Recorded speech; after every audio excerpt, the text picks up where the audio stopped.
This is not a dune set. This is a very real desert in Niger.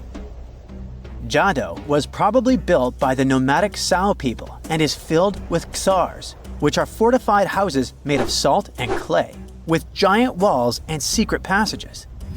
Located deep in the desert, it was once a vital stop for trans-Saharan caravans, but is now a hotspot for smugglers and bandits.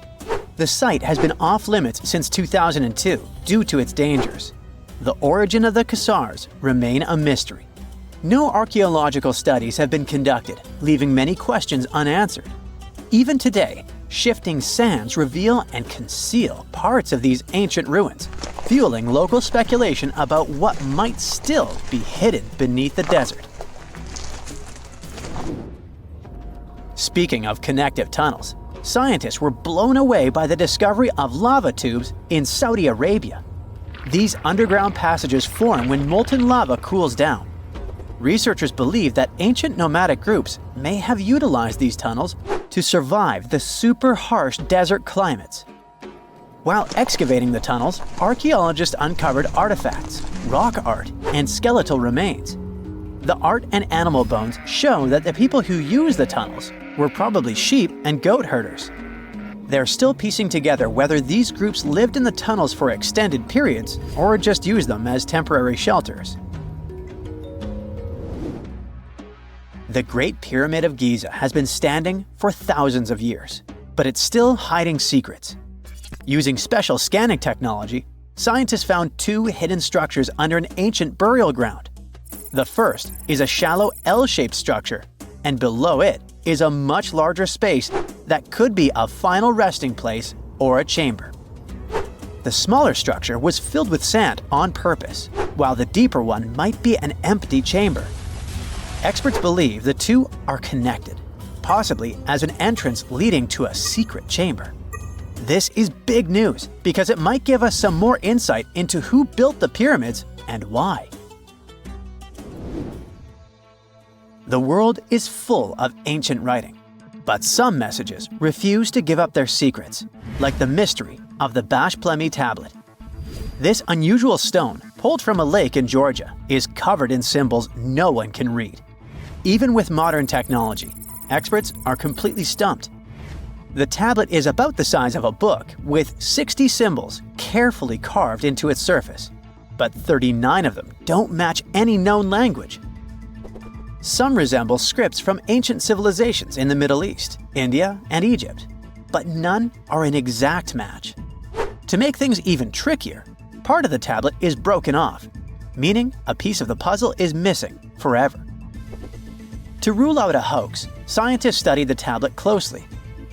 They confirmed it's made of vesicular basalt, an extremely tough local rock.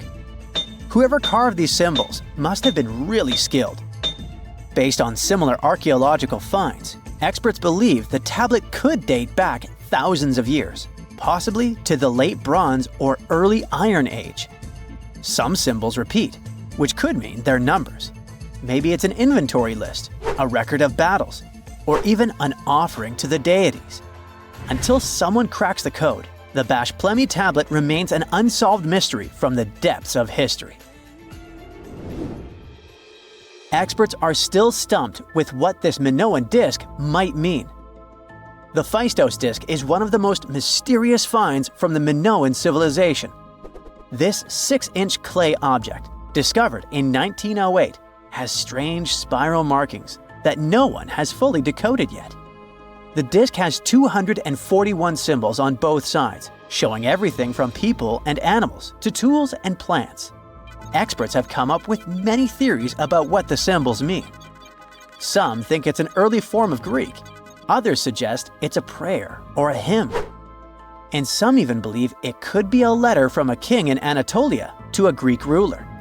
Let's see who will be the first to figure this out. It's always a fun day at an archaeologist's office when they find something as big as a 2,000-year-old marble head. A French archaeologist mission went digging inside an old medieval house near Alexandria in Egypt and found a statue's head depicting an old, possibly ill man. This statue dates from the last Egyptian dynasty before it became part of the Roman Empire, and the site where it was found is associated with the likes of Cleopatra and Mark Antony. For archaeologists, even the smallest finds at this site means a lot. You've heard of Lucy, right? The Australopithecus that was an early ancestor for us humans. Well, scientists found some of her species' footprints somewhere in Tanzania. The so-called Laetoli footprints are over 3 million years old. The trail stretched 88 feet and has about 70 footprints, left behind when a bunch of early humans walked across some wet volcanic ash. What's cool is that these early humans were already walking on 2 feet, like us, not all hunched over like apes. The close spacing of the prints shows they probably had short legs and a shorter stride than we do today. In an ancient Egyptian temple, archaeologists uncovered a shrine unlike any other, a place dedicated to falcons and 2 mysterious deities. One deity had a falcon's head, while the other wore a crown with a sun disk and cow horns. But the most baffling discovery was an inscription that read, "It is improper to boil a head in here."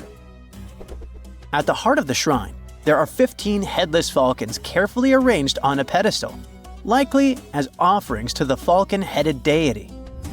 One theory suggests the birds were boiled first, perhaps to pluck their feathers, before being placed in the shrine, following the strange rule carved into stone. Archaeologists also found a 13-inch iron harpoon nearby. Its true purpose remains unknown, although the shrine also held remains of fish, mammals, and bird eggs, suggesting that the rituals may have included feasting.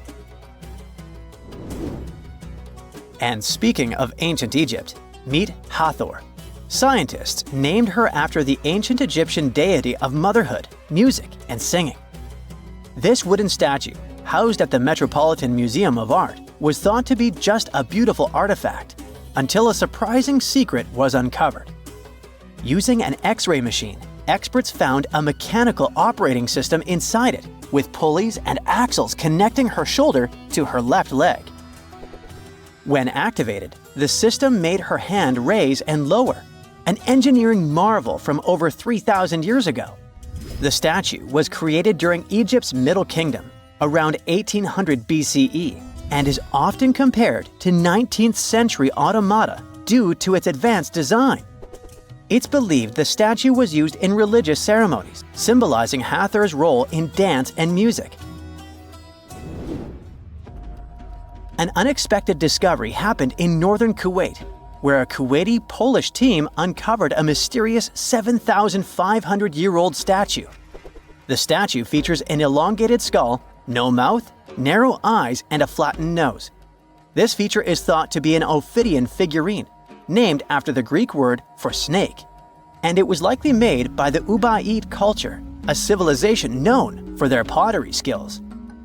While no one knows exactly what role this weird statue played, it might have been linked to rituals or symbolic practices. Some scientists think these figurines, found in homes or final resting places, were tied to important cultural beliefs. We couldn't mention unresolved mysteries of this world without speaking about these elongated skulls. In the deserts of Peru, researchers uncovered 5 ancient skeletons, 2 with unnaturally elongated skulls. While head shaping was common in many cultures, these skulls defy explanation. Local legends tell tales of the so-called gentiles, a mysterious race banished underground by the powerful deities. Some say this is what the skulls represent. Others think this is some type of genetic anomaly, which was confirmed after finding an infant skull, too large to be artificially shaped.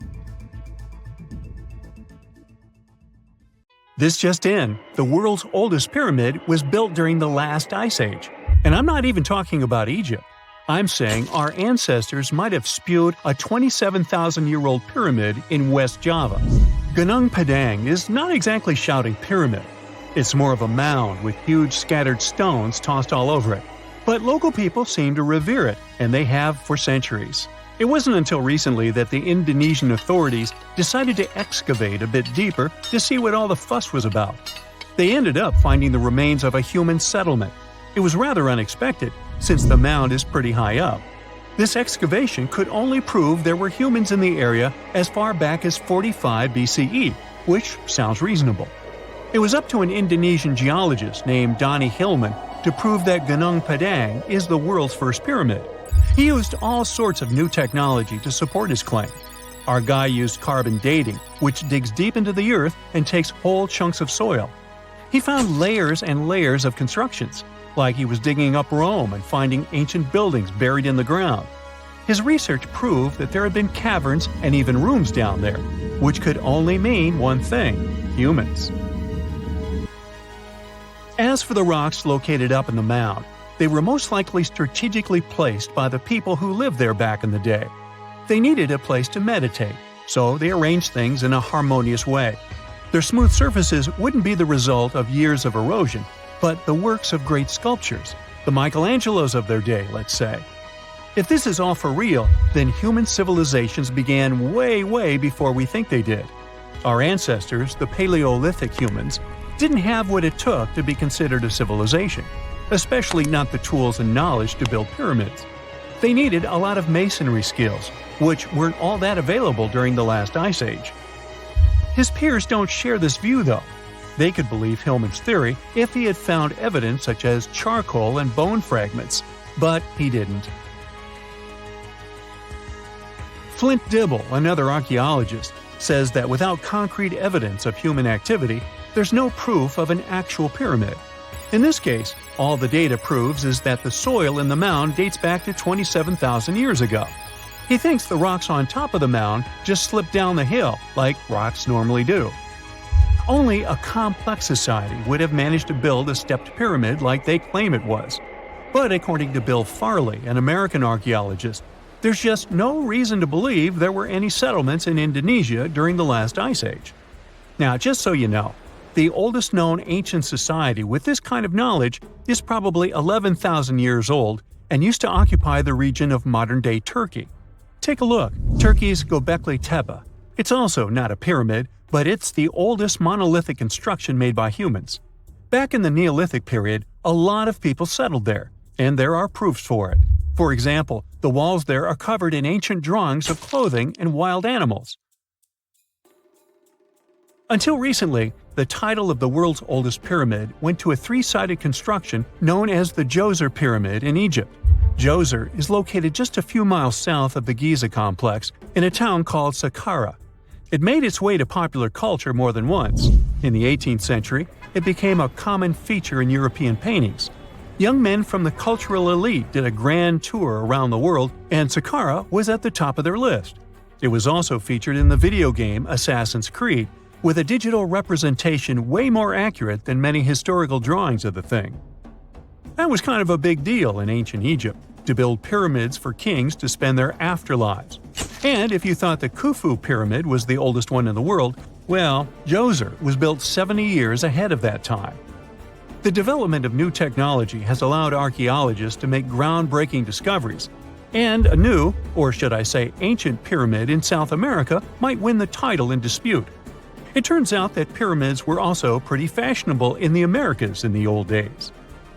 Among them are the iconic pyramids of Guatemala's Tikal Temple Complex, the same ones that appeared in Star Wars No. 4. But to find the oldest pyramid in the Americas, one would have to travel to Peru.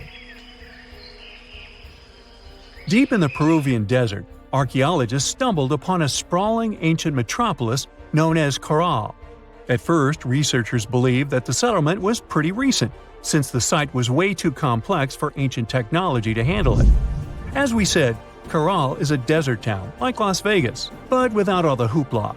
This means no easy access to water. And for cities like these to thrive, they need a considerable irrigation system, which leads us back to complex technologies.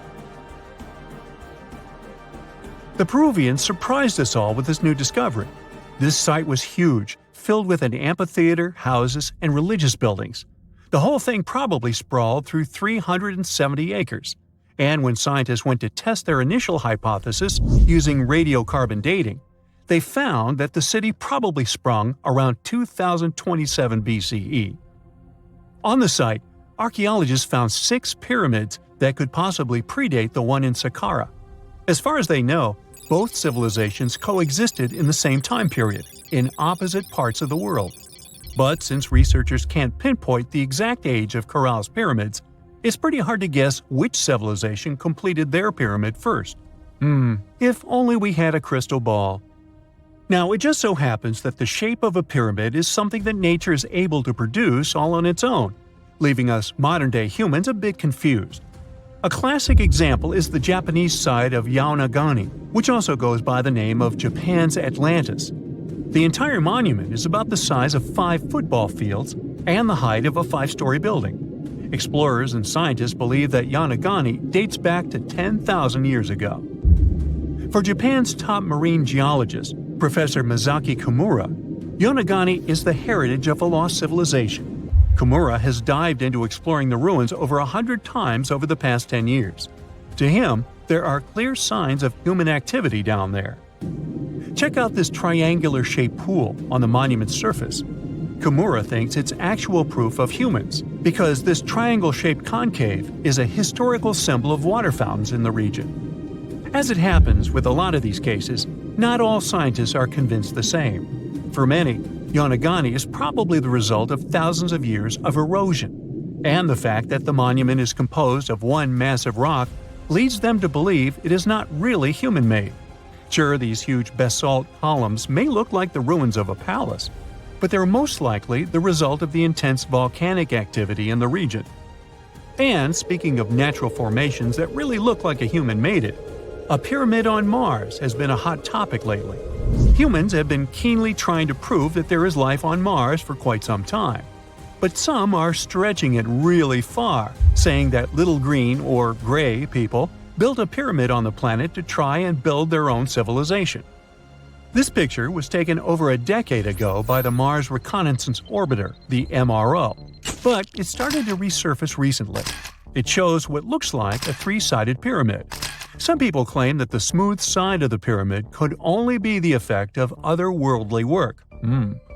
Then science comes along and explains that Mars is home to one of the deepest canyon systems in the whole solar system. The so-called pyramid is located in what is known as the Kandor-Chasma region. This Martian region has a bunch of similar formations that are nothing more than the result of erosion. Nothing supernatural going on there, apparently. The year is 1923. 2 teenagers sneak out of their homes in the middle of the night in Florida City. Rumor had it that an old man was building a rock castle by himself. But every time someone tried to see what the old man was doing, he would stop working. The curious teens managed to sneak into Ed's backyard and saw something they could later describe as magic. They recalled seeing rocks moving around like helium balloons. The old man was moving up to 30 tons of stone by himself to build his castle. Even if he didn't allow anyone to see him working, he would proudly talk about it around the town. But whenever people asked how he was building a stone castle all on his own, he simply answered, "I cracked the secret of the pyramids." This story begins in Latvia, Edward Leedskalnin's home country. Edward was born in a small village on January 12, 1887. He was born in a family of stonemasons, which is probably where he learned ancient techniques of building. However, he grew up as a sickly boy, which meant he could never carry much weight or undergo heavy physical activity. At the age of 26, an unfortunate turn of events determined Ed's fate. The love of his life broke off their engagement, and heartbroken Ed decided to move to the United States. He lived in a couple of American states before finally moving to Florida, where his life's adventure started. Ed spent years searching for the right spot of land to build his dream house. He always rejected good farmland. When people wondered why, he only smiled. Finally, when he bought land of his own, it was deemed terrible by his close friends. The soil was bedrock. He could neither plow nor farm it, but it seemed perfect for what he was seeking to build. Ed's close friends would often describe him as eccentric. When asked why he wanted to build a house, he would only say, "It's for my sweet 16. Someday she's coming back." Then, he changed the topic of the conversation. It took Ed about 30 years to finish Coral Castle, and he did it all by himself. He would only work under the cloak of night and never, never let anyone see what he was doing. The completed Coral Castle embodies a number of unsolved mysteries. If you were to visit the site back then, you'd have to go through a 9-ton, 8-foot-tall revolving gate door that even a kid could push with just one finger. Ed was so proud of this door that he originally named the site Rock Gate Park. It was renamed Coral Castle only much later, after Ed's passing. Once inside, visitors would access the incredible wonders of Ed's constructions: towers, mystic symbols, furniture, and swing sets, all made entirely of monolithic blocks of stone. The stones are set on top of each other, using only their weight to keep them together. And believe it or not, the entire park gathers around 1,100 tons of stone. Today, if you visit Ed's living quarters, you'll even see the simple instruments he used to construct all of this: chisels, hammers, ropes, and pulleys. The type of work he did is difficult even with modern-day equipment, let alone without it. Coral Castle's main mystery lies in how Ed managed to do it. The only photograph of Ed Leedskalnin at work shows a simple leverage structure of a chain hoist attached to a wooden tripod. The tripod was made of old telephone poles with a small wooden box on top. What was in the box is, of course, a mystery. Unfortunately, he took his secrets with him, not sharing the truth of his work with anyone else. Yet, not all is lost, as there are many theories and speculation surrounding what could have happened there. One theory says that there is a harmonic grid inside the Earth's surface, something that would create anti-gravity spots around the globe. It's believed that Coral Castle was built in such a spot. This could explain why it took Ed so long to find land that pleased him. Maybe what he was looking for was a place that allowed him to experiment with anti-gravity forces. Yet, whenever Ed talked about his work, he would say he understood the laws of weight and leverage, and, sure thing, that he had cracked the secret of the pyramid builders. And what secret is that, you might ask? According to Ed himself, it has to do with magnetism. He even published a pamphlet called Magnetic Current. There, he explains that every object has magnetic particles inside of them. A person just needs to understand where they are located inside such objects. This way, objects can be lifted and moved around without much effort, just like moving something heavy underwater. Researchers say that if we assume Ed Leedskalnin and the pyramid builders used the same technique, then it would only have taken 4,700 workers to build the Great Pyramid of Giza, instead of the 20,000 to 100,000 that is currently estimated. But this story just keeps on getting more and more mysterious. In the late 1920s, Ed was finishing the construction of Coral Castle in Florida City. Rumors about his work had spread around town. People said Ed was hiding a stash of money somewhere in his living quarters. One night, a group of men waited until Ed was alone and broke into the castle to rob him. They couldn't find the money and, luckily, didn't harm Ed. But in the following days, he decided that it was best he moved out of that land. Of course, he took more than his toothbrush along with him. Ed decided to move the entire Coral Castle to another land 10 kilometers away from where he had built the park. Legend says he hired a truck driver and asked him to swear secrecy about what Ed intended to do. He asked the driver to look away while Ed loaded the truck by himself, moving all of the rocks without any help. With the truck loaded, Ed and his castle moved to Homestead, Florida, where the park is located until this day. In 1986, a group of engineers from Florida University was called to try to fix the park's gate entrance, the 9-ton revolving door that Ed was so proud of. They arrived with plenty of modern-day equipment, including a 20-ton crane. When the engineers took the door down, they noticed that Ed had used a strange circular stone at the bottom of the revolving door. The engineers couldn't understand how this frisbee-sized rock could withstand 9 tons of weight without breaking into pieces. They sent the rock to the geology department at the University of Florida, but the geologists simply returned the rock, saying they couldn't find a match of this rock in their databases. They couldn't determine its origin. The engineers put the 9-ton gate back into place, trying to use other techniques. At first, it didn't work without the base rock Ed had originally used. So, they had to cut the gate rock to make it work as a revolving door once again, proving that modern-day technology couldn't replicate what Ed had done single-handedly.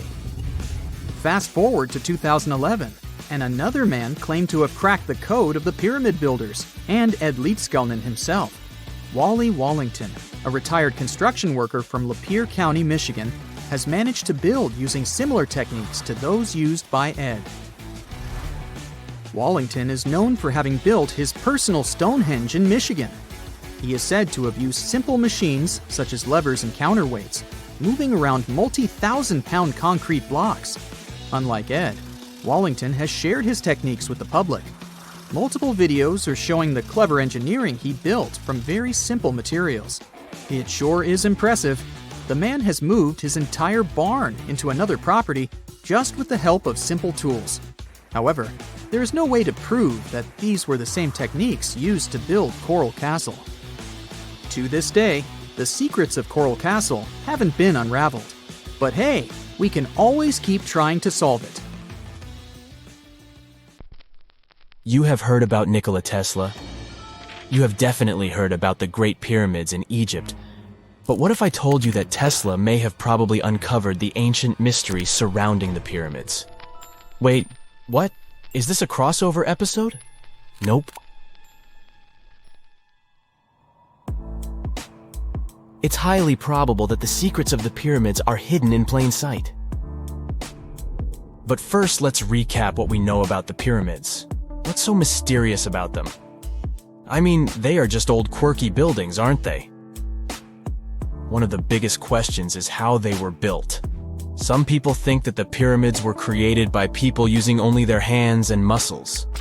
But others think that there might have been some kind of crazy energy source that we don't know about yet. Like, what if aliens helped out or something? Just kidding. But this idea of some unknown energy source being used to build the pyramids has been around for ages. Even in old texts, like the pyramid texts, it talks about how the gods gave us something to build a great power. So maybe there was something really powerful and mysterious going on back then? Who knows? Back in the early 1900s, he got obsessed with the Great Pyramids of Egypt. He read numerous books about these ancient structures and was blown away by how much energy they seemed to have. At that time, not many people knew much about electricity, and Tesla started to wonder if there was some kind of advanced tech hidden in the pyramids. He had an idea that the power of the pyramids had to do with electromagnetism, and he put a lot of time and effort into trying to figure out the mystery. Tesla had some pretty unusual theories about the Great Pyramids. He thought that they could actually store and move electricity, which could then be used to power up the areas around them. He also had this theory that the pyramids were built using some kind of crystal energy. He believed that the chambers inside the pyramids could have these super powerful crystals that could control the electromagnetic fields. But that's not all. Tesla also had this idea that the materials used to make the pyramids had properties that allowed them to trap energy from the sun and the moon. And not just a little bit of energy. He thought that the pyramid could actually create this massive energy field that could light up whole cities or even brighten up dark places. He thought that the pyramids could be used as giant power plants to generate electricity and run machines. Tesla even believed that the pyramids were somehow linked to cosmic energy, which could be used for spiritual enlightenment and healing. How very new age of him. Anyway, Tesla wasn't just pulling these ideas out of thin air. He was seriously into studying everything he could about the pyramids, from ancient artifacts and texts to hieroglyphs and drawings.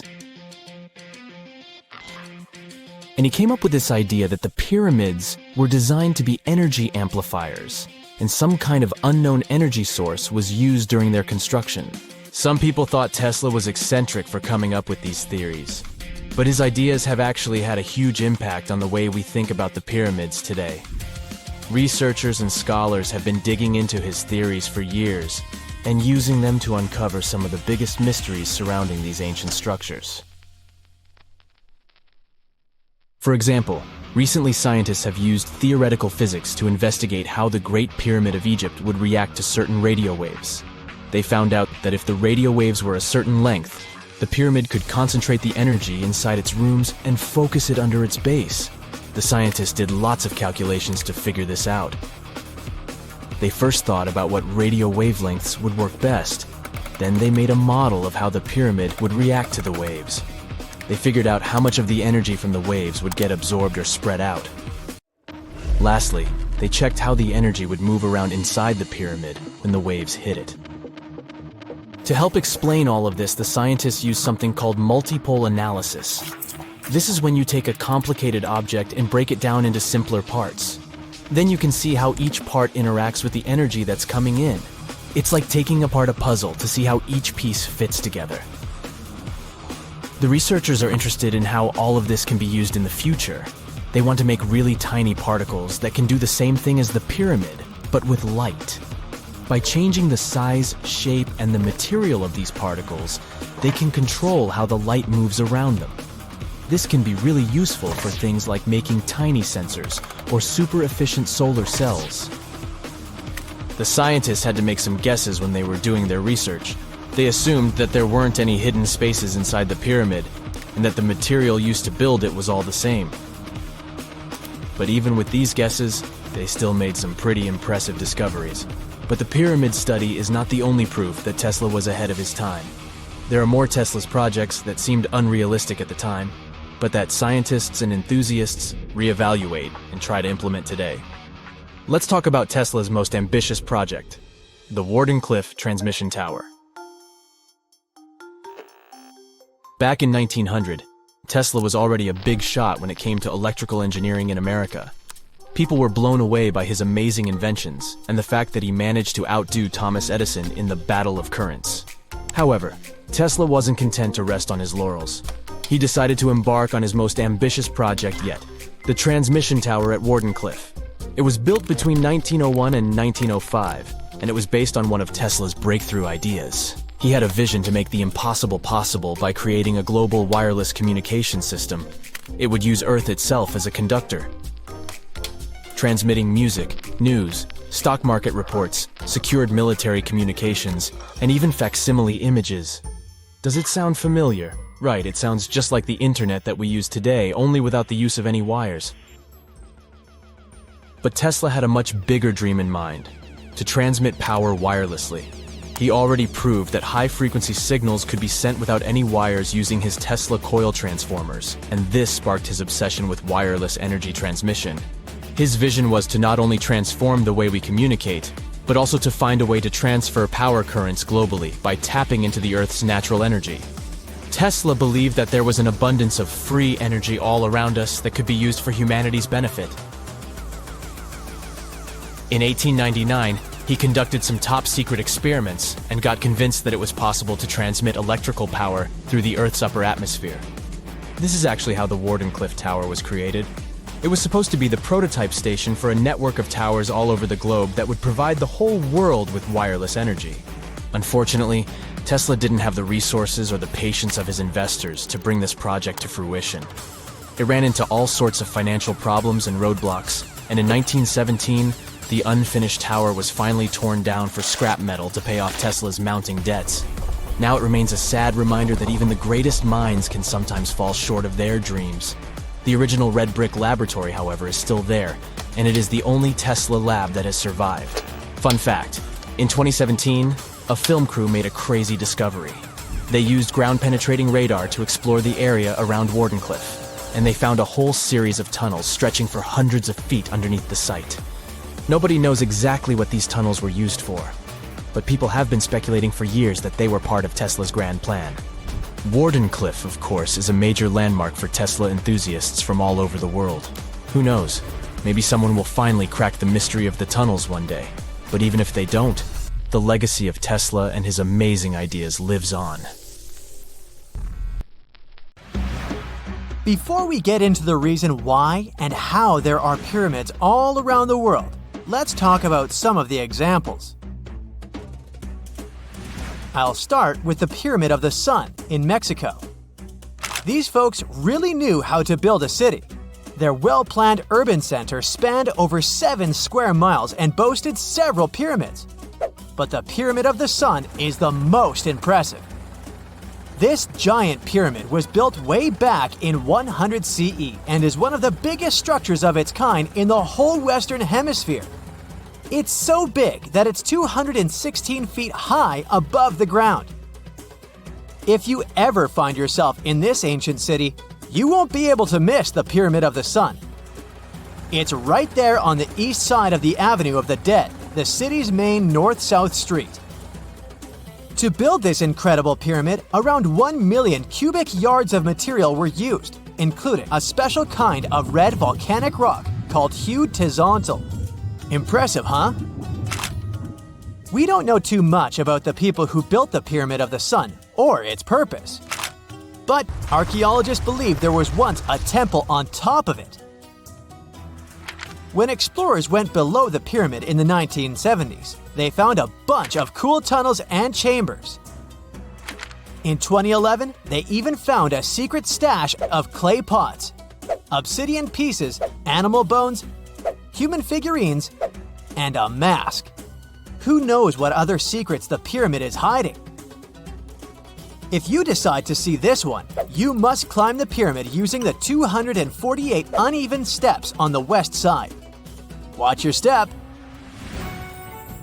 Sudan got some pyramids too. Nubian pyramids aren't as big as the ones in Egypt, but they still got around 200 of them. These ancient pyramids have been home to the tombs of the pharaohs of the Meroitic Kingdom for almost 1,000 years, who ruled Egypt from Nubia to the Mediterranean Sea. The pyramids at Meroe were constructed using granite and reddish sandstone. Oh, and did you know that Sudan has more ancient pyramids than Egypt? The Kushite pyramids depict the indigenous architecture and burial traditions of Nubia's Napata and Meroe kingdoms, which ancient Egypt influenced. Meroe, the burial site of over 40 queens and kings, is the most extensive Nubian pyramid site. The tomb walls depict mummified royals bedecked in jewelry, their wooden caskets containing bows, quivers of arrows, and other artifacts pointing to the Meroitic relationship and trade with Egyptian and Greek civilizations. So if you're looking for some ancient tombs to explore, you may consider skipping the crowds in Egypt and heading on down to Sudan.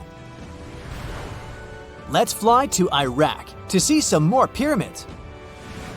Ziggurats have fancy receding layers and tiered temples. Instead of a smooth exterior, it has tiers like a cake. Perfect for all the important work and rituals that went on inside. You can find these towering structures scattered throughout Iraq and Iran, and they're a real testament to the power and skills of the people who built them. One of the biggest and most impressive ziggurats is the ziggurat at Ur. It's basically a giant rectangular pyramid that stands a whopping 70 to 100 feet tall, with 3 levels of terraces and a temple on top. Can you imagine how many baked bricks it took to build that thing? Try 720,000 for just the lower portion. This particular ziggurat was built for Sumerian king Ur-Nammu. Similar to other ones, this pyramid has been around for thousands of years, so it got a little rough around the edges. Thankfully, the Babylonian king Nebuchadnezzar II and some archaeologists came to the rescue in the 6th and 20th centuries respectively. And now, you can find this near Talil Air Base. The ziggurat at Ur was built in 2100 BCE by King Ur-Nammu for the moon deity Nana. It was the tallest building in the city, and you could see it from miles around. It was like the medieval cathedral spire of its day. People would come here to bring their agricultural surplus and get their food allotments and seek spiritual nourishment. Sadly, the Nana temple at the top of the ziggurat didn't survive, but we do have some blue glazed bricks that may have been part of its decoration. The lower parts of the ziggurat are pretty amazing though. The architects even included holes in the temple's baked exterior to let the water evaporate from its core. Since we explored some of the pyramids on our planet, let's take a broader perspective. They can be found in many parts of the world. Egypt has over 100 pyramids, double that number in Sudan, and dozens of others are scattered in the Middle East and China. The Americas have the most pyramids in total, with more pyramids than the rest of the world combined. These pyramids are located in Mexico, Guatemala, Honduras, and El Salvador. Time to know more about the evolution of pyramids through history. The oldest pyramid is in Egypt. This pyramid was a step pyramid, which was created by placing one layer of stone on top of another. The pharaoh Sneferu is credited with creating the pyramid shape we recognize today. During his 45-year reign, he built 3 pyramids. His first 2 attempts failed, but he finally got it right with the Red Pyramid, which is considered the first true pyramid. It was Sneferu's son, Khufu, who built the Great Pyramid of Giza, which was the tallest human-made structure on Earth for almost 4,000 years. Latin American pyramids are similar to early Egyptian step pyramids, but they were built independently, with no knowledge of each other. The pyramids in Sudan were built around 700 BCE and are tall but much narrower than those in Egypt. How in the world did all these civilizations build these things without even texting each other? After all, the Aztecs, Mayans, and ancient Egyptians were about as different as possible. But despite their cultural differences, they all seem to agree on one thing. Pyramids were pretty cool. Step pyramids are all around the world because they were the most feasible and stable way to build large and tall structures without access to lighter building materials like wood and metal. The triangular form with a square base is the best way to build a sturdy structure, and having a cube structure would require more material for less height. Now, when it comes to pyramid design, the Egyptian pyramids were like giant triangles with a square base, smooth sides, and a pointy top. On the other hand, the Aztecs and Mayans went for a tiered cake look, with steps leading up to a flat platform on top. So, while all these pyramids share the same basic shape, they have their own unique flair.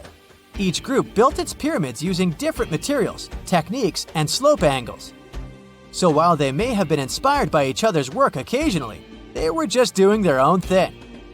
Egyptian pyramids had smooth, angled sides that were designed to help the pharaoh's soul ascend to heaven. The Pyramid of the Sun was built over a series of caves that served as a passageway for the deities.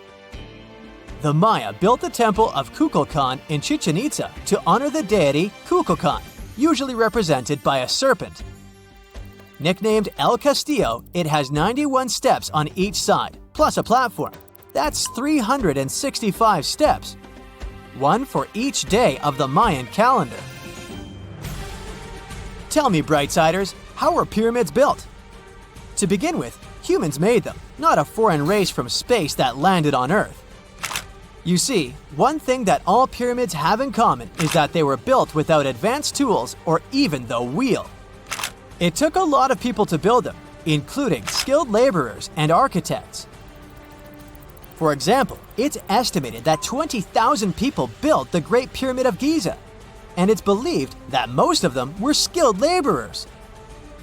Building pyramids was a massive undertaking that required years of planning and effort. The Great Pyramid at Cholula, Mexico, took 600 years to complete. Whoa! It's a huge flying island right above your head. In the era of AI, you may think it's nothing but a neural network video, but let me tell you that first, it's very much real. 2, if you want, you can as well visit it. It may even hold the key to the El Dorado secret. This place is called Roraima, and it's actually not an island at all. It's a mountain. Due to a number of factors, we get this vision of an island floating somewhere above us. But it's all about the flat top this mountain has. There's no standard peak, so it looks flat and the thick clouds get blended into the skies, thus creating this optical illusion. Despite the advancements in satellite technology and affordable air travel, there are still few places on Earth that feel truly uncharted. Like Mount Roraima is one of them. It's been around for almost 2 billion years, and it's one of the oldest formations on our planet. For comparison, dinosaurs appeared somewhere around 240 million years ago. Some scientists believe that this area used to be a part of the supercontinent called Gondwanaland. And back then, it wasn't yet a mountain. When the supercontinent split apart, the erosion created this magnificent tabletop mountain. But what's interesting about this place is not the age, but the fact that it still looks prehistoric. It's almost untouched. The reason for that is late exploration of this part of South America. By the way, we still discover new flora and fauna species living there every year. For a mountain, it's relatively short, only 9,220 feet. There are cities located at a higher pitch above sea level, say La Paz in Bolivia, whose elevation is 11,940 feet. So people could be living in the area of Mount Roraima too, despite its hard-to-get location. But there's a twist to it. The Pemon people are the original inhabitants of this region, and they have an incredibly rich tradition of myths. For instance, their mythology features deities that live on the tepui, which are flat-topped mountains found in the grasslands. These mountains are considered sacred and are off-limits to the living since they're believed to be the dwelling places of ancestor spirits known as Mawari. So, there are traditions that restrict living in this area, but still, some sources claim that local communities do dwell there. But, obviously, modern problems lie not only in the spirits, but in very much limited job opportunities there. However, guided tours are actually available. So what will you see if you ever dare to visit this place? At the base of the mountain lies an evergreen rainforest featuring trees that range in height from 82 to 150 feet, with some specimens reaching up to 200 feet. Some of them are endemic for sure, meaning that it's the only place in the world where you can find them. Like, you can find orchids as large as a medium-sized tree. It's not a surprise because due to the remoteness of this place, species here may have followed a completely different evolutionary trail, unlike most of the flora and fauna on our planet. Next, you have all the chances to stumble upon a waterfall at the base of Roraima that's been flowing for millions of years. Fun fact, there are no rivers on Roraima summit, but the rainfall seeping through the porous rocks create this incredible view. All combined together make it look like some lost world, right? By the way, Sir Arthur Conan Doyle was inspired by Tepui, these tabletop mountains, when he was writing his The Lost World novel. Yep, it's not only Sherlock he was famous for. Among these natural wonders, Roraima stands out as the most accessible tepui. There are more similar formations, but they're way less trek-friendly. Yeah, amongst other mountains, Roraima may be the easiest to get to, but still, it is very hard to get there, even taking into account all the modern technologies. So, how did the discovery happen? Hard to say for sure, but there is a theory backed up by official records. Back in the 16th century, here was this Sir Walter Raleigh. Look at his fancy collar and mustache. He was one of the most important people during the Elizabethan period. In 1594, he got to know about a great golden city near the Caroni River. That idea stuck in his mind. Maybe it was something like a get-rich-quick scheme for him. Anyways, 1 year later, he went to explore what is now Guyana and eastern Venezuela, and he described precisely Mount Roraima. On March 22, 1595, an English fleet led by Walter Raleigh showed up off the coast of Trinidad. Raleigh tried to make nice with the Spanish settlers there by trading and even inviting them aboard his ships for some entertainment. After a few drinks, the Spaniards opened up about a person having some particular activities in Guyana, sharing insights about the land's geography and the treasures they believed were hidden inland. Fast forward to April 7th. Raleigh pulled off a surprise attack on the town of San Jose and managed to capture this very person. After squeezing him for information, Raleigh declared his own plan to head into Guyana on a quest for the legendary Golden City. Since his ships couldn't navigate the narrow channels of the Orinoco Delta, Raleigh had his carpenters modify one of them, likely a galleass, to only draw 5 feet of water. This ship could carry 60 men, while another 40 were split among smaller boats. Progress was slow as they navigated through the delta, getting lost in what Raleigh described as a labyrinth of rivers. Eventually, they made their way to the Caño Manamo, and then into the main Orinoco River. A bit further upstream, where the Orinoco meets the Caroni, Raleigh encountered a native chief named Topiawari, and they hit it off. Topiawari revealed that his people had been pushed out of inland Guyana by a fierce tribe from the west. This fed into the prevailing belief, shared by both the Spanish and Raleigh, that El Dorado was home to runaway Incas from Peru. Topiawari also mentioned that the invading tribe was rich in gold, claiming that their nearest town, just a 4-day trek south, was the source of gold plates that were being traded far and wide. But he hinted that even finer treasures lay deeper in the land.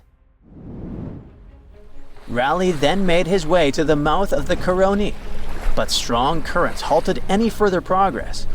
He sent out 2 scouting groups on land, while he led a third one. They unearthed a few shiny stones that they eagerly dug out of the ground, but most turned out to be worthless. They learned that a massive lake about 40 miles wide lay at the head of the Caroni, filled with alluvial gold. However, with no way to move forward and the Orinoco's waters rising, Raleigh had to call off the expedition, hoping to come back when conditions were better. It wasn't until 1616, over 20 years later, that Raleigh got the go-ahead from James I for a second try in Guyana. He assured the king he could retrieve a lot of gold from a mine near the Caroni that he had heard about on his earlier trip. James specifically ordered him not to clash with the Spanish, who were still controlling the Orinoco area. When Raleigh arrived in South America, he stayed on the ship while sending Lawrence Kemmys and a team to look for the mine. For reasons that remain unclear, Kemmys ended up attacking and capturing the Spanish town of Santo Tomé, resulting in the demise of Raleigh's son Watt during the skirmish. Unable to find the mine, the crew returned to the ship, and facing Raleigh's anger, Kemmys took his own life. Back in England, Raleigh was put on trial for allegedly lying about the mine and trying to provoke a conflict with Spain, which ultimately led to his execution. Or maybe those were the Maori spirits who didn't appreciate the intrusion. Let's do a thought experiment together, shall we? Now imagine you're climbing the Himalayas. However, you're lost. Where you are seems to be an isolated valley. You used all your food and water source and don't know which way to go. You're so out of energy that you don't even know if you'll be able to get back home. Suddenly, in the distance, you see a sage-looking man walking towards you. However, you can't help but to close your eyes as you are defeated by fatigue. You open your eyes to a totally new place. The sage is sitting right next to you. He says, "Hello, traveler, and welcome to the land of immortals." That sounds like the beginning of an Indiana Jones movie, right? But what if I told you that such a place actually is said to exist, according to some legends, beliefs, and ancient texts? Indian Tibetan texts mention a place called Yonaguni, also known as Shambala or Shangri-La, depending on different cultures. This legendary city is the home of immortal beings and is a land of spiritual enlightenment. Take one of its names, Shambala, for example. It literally means the source of happiness in the Sanskrit language. So, accordingly, you would expect this celestial kingdom to be surrounded by all things of great beauty and wonder, with gardens and other mighty and majestic structures.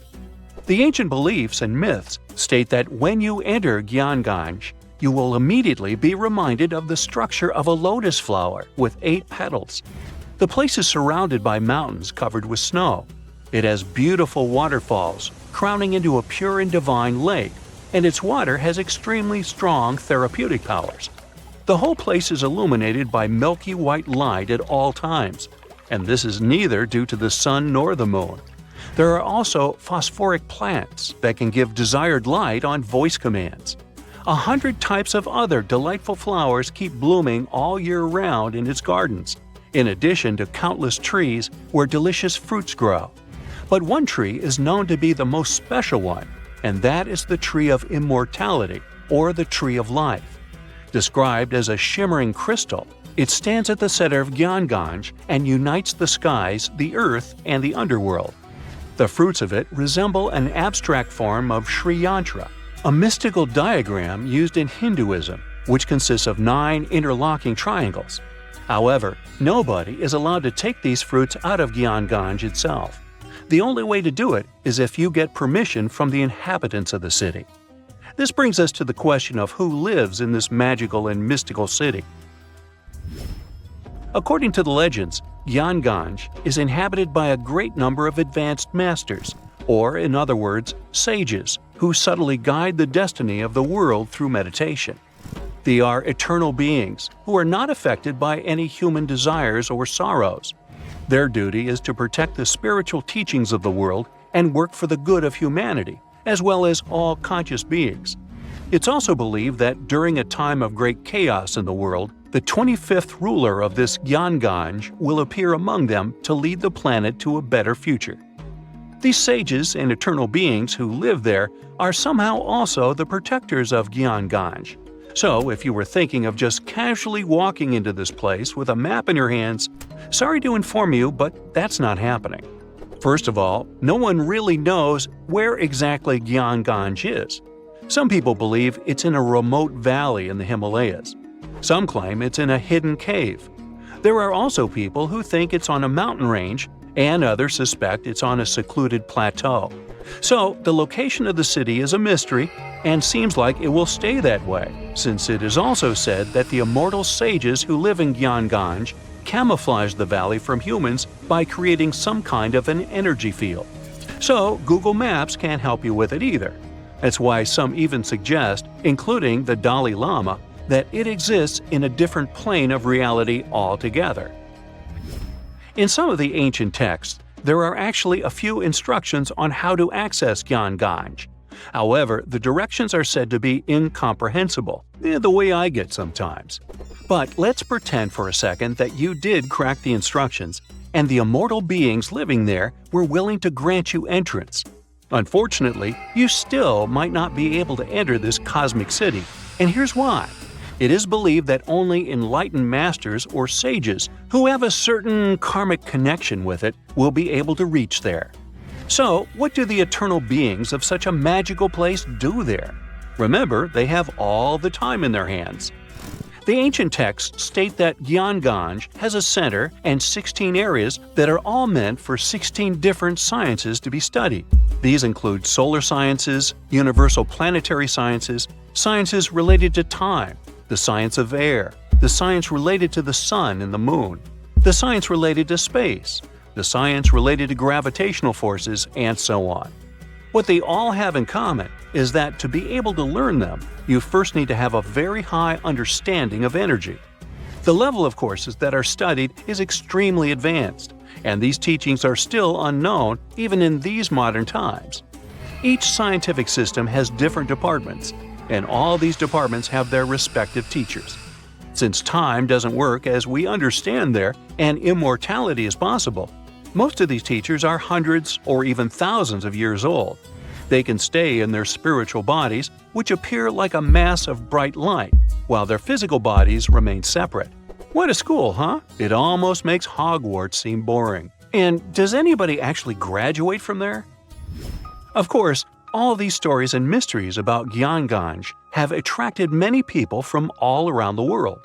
Countless attempts to find this land of immortality and spiritual awakening have been made by mountaineers and trekkers, including President Franklin Roosevelt himself.